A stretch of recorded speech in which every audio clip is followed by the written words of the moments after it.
تو یہ جب آپ آ رہے ہیں تو آپ کو اس کو کچھ ڈیمانڈز بھی لے کے آ رہے ہیں، کوئی مطالبات ہیں مخصوص جو آپ بنوانے آ رہے ہیں، یا کسی خاص مقصد کے تحت یہ مارچ نکالا جا رہا ہے، یا سب آپ اپنی ایک کہتے ہیں وہ جی ماحول بنا رہے ہیں کہ آپ جدوجہد کر رہے ہیں؟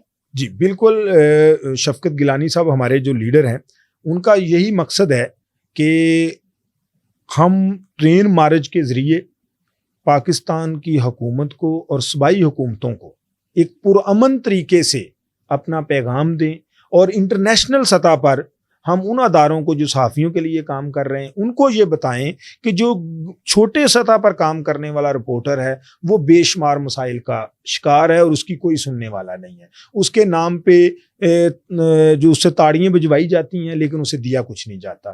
تو یہ ایک تو بات ہے. دوسرے نمبر پہ ہمارا 10 نکاتی چارٹر آف ڈیمانڈ ہے، اس میں جو ہم نے شائع کیا ہے وہ ہم حکومت کو بھی بھیج رہے ہیں، تمام اداروں کو بھی بھیج رہے ہیں.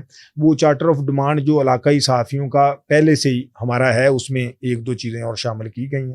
تو انشاءاللہ تعالی اس کے لیے یہ جدوجہد کا آغاز ہے، اور یہ ایک میں سمجھتا ہوں کہ یہ ہسٹری میں کبھی ایسا نہیں ہوا ہوگا کہ کسی نے اپنے حقوق کے حصول کے لیے صحافیوں نے ٹرین مارچ کیا ہو. ویسے آپ کو آئیڈیا کیسے آیا ٹرین مارچ کا؟ مطلب اب تک کسی نے نہیں کیا تو آپ کو کیسے خیال آیا؟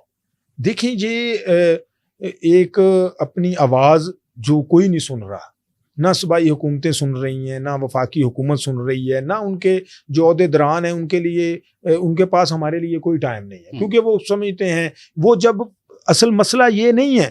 مسئلہ یہ ہے کہ جب ہم کسی منسٹر سے رابطہ کرتے ہیں، جب کسی حکومت سے رابطہ کرتے ہیں، تو وہ وہاں کے جو اسلام آباد، لاہور اور کراچی میں بیٹھے ہوئے جو ہمارے ساتھی ہیں، جب ان سے رابطہ، وہ کہتے ہیں چھوڑیں جی ان کو ہم دیکھ لیں گے، یہ ہمارے ساتھ ہیں تو ان سے ہم خود ہی بات کر لیں گے.